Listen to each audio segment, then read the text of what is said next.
कलाकारों के द्वारा। पूजा हो मंदिर में तो थाली भी चाहिए, पूजा हो मंदिर में तो थाली भी चाहिए, गुलशन है गुल का तो माली भी चाहिए, गुलशन है गुल का तो माली भी चाहिए, दिल है दिलवाला तो दिलवाली भी चाहिए, दिल है दिलवाला तो दिलवाली भी चाहिए, कार्यक्रम है हमारा तो आपकी ताली भी चाहिए। तो जोरदार तालियां हो जाए इन नन्हे मुन्ने बच्चों के लिए।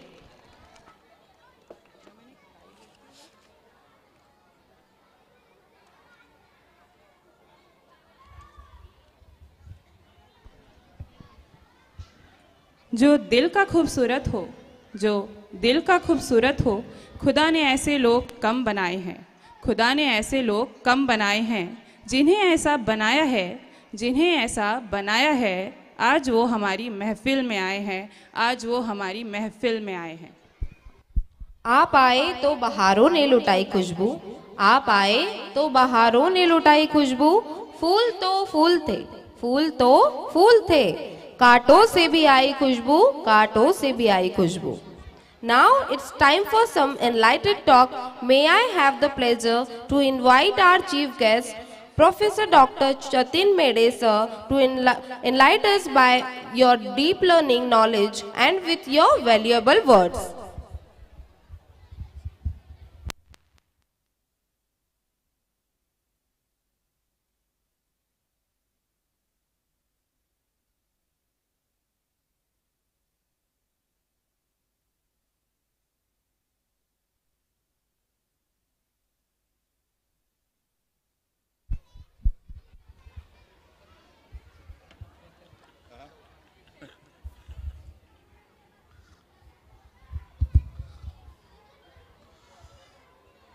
संस्कार इंग्लिश मीडियम स्कूलच्या या वार्षिक स्नेह संमेलनाच्या प्रसंगी उपस्थित असलेले आपल्या संस्थेचे सन्माननीय संस्थापक आदरणीय निवृत्ती दादा शिंदे, आदरणीय सुरेशजी घोंगरे दादा, आमचे बंधू आदरणीय सागरजी पाटील, प्रशांतजी घोगरे दादा,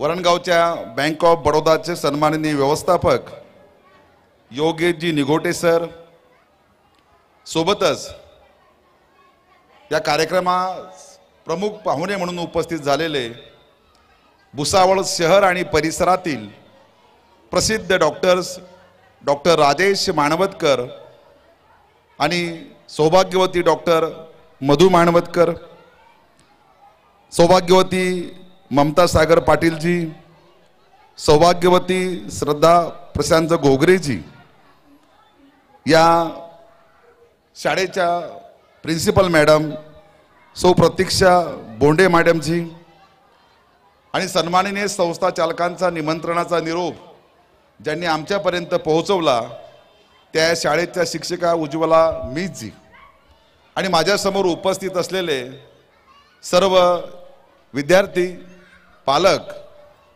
आणि पत्रकार बंधू आणि भगिनींनो, सर्वप्रथम उद्या ज्या छत्रपती शिवरायांची आपण जयंती साजरी करणार आहोत, 395 वर्षापूर्वी महाराष्ट्राच्या मातीत असा एक राजा जन्माला आला आणि त्या राजाने या महाराष्ट्राचाच नाही तर देशाचा इतिहास बदलून टाकला।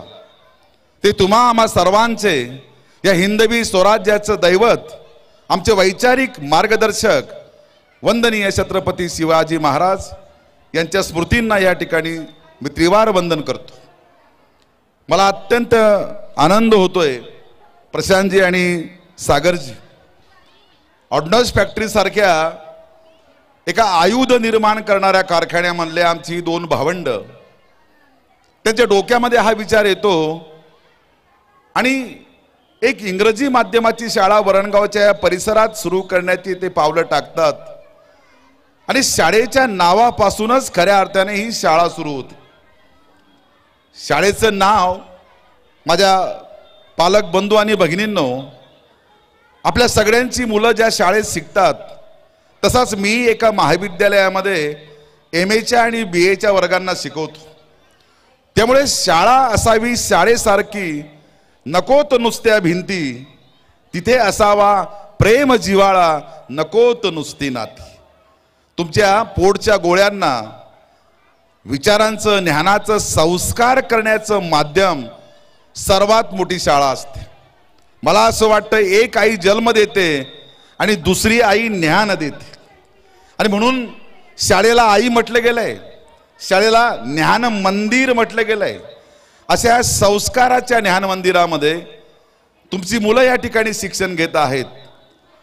मला विश्वास आणि खात्री आहे की केवळ ज्ञानाने माणूस बुद्धिमान होत नाही, केवळ पैशाने माणूस श्रीमंत होत नाही. पैशाने आणि ज्ञानाने माणसाला एक विशिष्ट यश गाठता येतं, त्याला छत्रपती शिवराय होता येत नाही. कारण शिवराय व्हायचे असतील तर संस्कार असावे लागतात आणि संस्कार करण्यासाठी प्रत्येक घरात वंदनीय जिजाऊ असाव्या लागतात आणि प्रत्येक वर्गात आमच्या या भगिनींसारख्या सावित्रीमाईच्या लेकी असाव्या लागतात. आणि म्हणून माझ्या पालक बंधू आणि भगिनींनो, 5 मिनिटात माझं मनोगत या ठिकाणी संपवतोय. तुमच्या चिमण्या पाखरांना संस्काराचे पंख देण्याचे कार्य ही शाळा करते. तुमच्या चिमण्या पाखरांना ज्ञानाचे पंख देण्याचे कार्य ही शाळा करते. पण केवळ शाळेवरती अवलंबून राहू नका, कारण तुमची मुलं फक्त 5 तास आमच्या या भावंडांच्या ताब्यात असतात, 17 तास तुमच्याकडे असतात. लक्षात घ्या, मी काय म्हणतोय लक्षात घ्या की तुमची मुलं मुली 5 तास ज्ञान मंदिरामध्ये शाळेमध्ये असतात आणि 17 तास तुमच्याकडे असतात. इथला प्रत्येक घटक त्याला ज्ञानाने, विज्ञानाने, अध्यात्माने, इतिहासाने, पुराणाने परिपर्व करण्याचा नक्कीच प्रयत्न करेल. पण त्या ज्ञानाला खऱ्या अर्थाने प्रात्यक्षिक करण्याचं काम तुमचं आहे. आमच्या मिस शिकवतील की जेवणाच्या आधी बाळा हात स्वच्छ धुतले पाहिजे, हे शाळेत मिस शिकवतील, त्याच्याकडनं करूनही घेतील. पण ते प्रॅक्टिकल तो करतो किंवा नाही हे बघण्याचं काम तुमचं आहे. आणि म्हणून आमची जेवढी जबाबदारी आहे तेवढी तुमचीच जबाबदारी आहे. उद्या ज्या राजाचा खऱ्या अर्थाने आपण डौलाने जयंती उत्सव साजरा करतो आहोत, माझ्या माय माऊल्यांनो आणि माझ्या पालक बांधवांनो, तुम्ही छत्रपती शिवरायांचा इतिहास वाचा. ज्याप्रमाणे जिजाऊंना जसा मुलगा हवा होता तसाच त्यांनी घडविला. 1630 ते 1680 50 वर्षाचं आयुष्य वंदनीय छत्रपती शिवाजी महाराज यांना लाभलं. मी 54 वर्षाचा आहे, डॉक्टर साहेब 52 वर्षाचे आहे, म्हणजे आमच्यापेक्षाही कमी आयुष्य छत्रपती शिवरायांना लाभलं. पण 395 वर्ष झालीत. या जगाच्या इतिहासामध्ये असं एकही पुस्तक नाही की जिथे किंग ऑफ मराठा छत्रपती शिवरायांचा पाठ नाही. ऑक्सफर्ड विद्यापीठात, अमेरिकेमध्ये, जपानमध्ये, रशियामध्ये, श्रीलंकेमध्ये, अहो एवढंच नाही, दुबईमध्ये छत्रपती शिवरायांचा तिथले विद्यार्थी अभ्यास करतात. आणि आम्ही मात्र जय भवानी, जय शिवाजी ह्याच्या पलीकडे छत्रपती शिवरायांचा अभ्यास करत नाही. कसा होता माझा राजा? माझा राजा इंजिनियर होता, माझा राजा पत्रकार होता, माझा राजा एक क्रांतिकारी योद्धा होता, माझा राजा एक आदर्श शिक्षक होता, माझा राजा प्रामाणिकपणे काळ्या मातीवर आणि माणसावर प्रेम करणारा शेतकरी होता. आणि म्हणून 50 वर्षाचा हा इतिहास माझ्या बांधवांनो तुम्ही समजून घ्या आणि तुमच्या चिमण्या मुलांच्या मस्तकात टाकण्याचा प्रयत्न करा. मी तुम्हाला बॉन्डवर लिहून देईल की तुमच्याही घरात हा बाल शिवाजी क्रांती केल्याशिवाय राहणार नाही. लक्षात घ्या. आणि म्हणून संस्कार इंग्लिश मीडियमच्या माध्यमातून आमचं जे स्वागत या ठिकाणी झालंय, मी त्या शिक्षकांना, त्या मिसला आणि त्या सगळ्या संस्थापकांना खऱ्या अर्थाने धन्यवाद देतो. त्यांना दुसरं स्वागत गीत लावता आलं असतं. केवळ उद्या जयंती आहे म्हणून नाही, त्या तानाजी आला, आमचं स्वागत करायला तानाजी मालुसरे आला, जीवा महाला आला, बहरजी नाईक आलेत.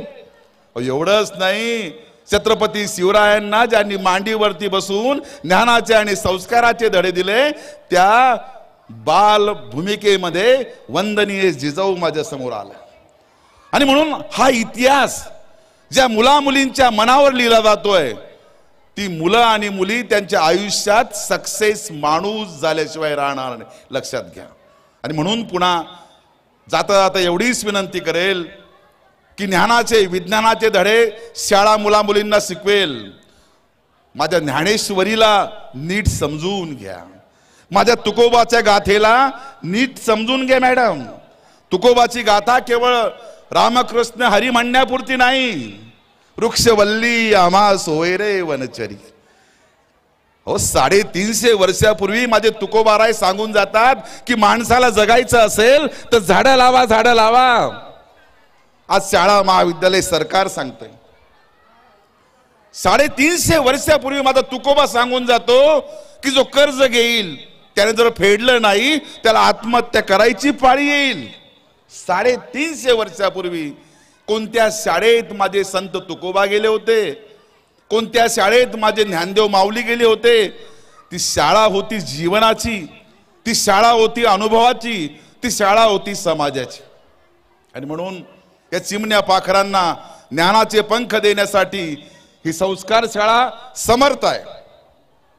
सर, काही मदत लागत असेल, आर्थिक लागत असेल, ज्ञानाची लागत असेल, प्रेरणेची लागत असेल तर आम्ही नक्कीच तुमच्याकडे येऊ. पण या पालकांसाठी की तुम्ही तुमच्याच हाती या उद्याच्या हिंदवी स्वराज्याची जबाबदारी आहे.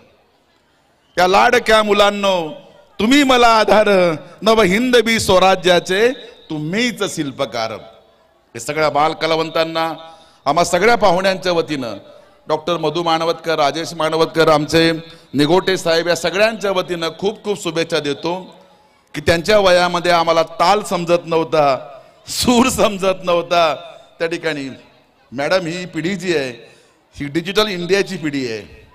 यांच्या घराघरात डिजिटल इंडिया टीव्हीच्या माध्यमात नाही, सीडीच्या माध्यमात नाही. आपण जन्माला जेव्हा आलो तेव्हा आपला इंडिया ब्लॅक इंडिया होता, ब्लॅक अँड व्हाईटचा इंडिया होता. आम्हाला फार उशिरा या सगळ्या गोष्टी कळल्या. त्या मुला मुलींकडे पाहून खूप हेवा वाटतो. सागरजी आणि प्रशांतजी, सगळ्यांना शुभेच्छा देतो. आम्हाला या ठिकाणी बोलवलं, आमचा प्रेमाने स्नेहाने सन्मान केला, त्याबद्दल संस्था चालकांच्या ऋणात आम्ही कायमस्वरूपी राहू. धन्यवाद.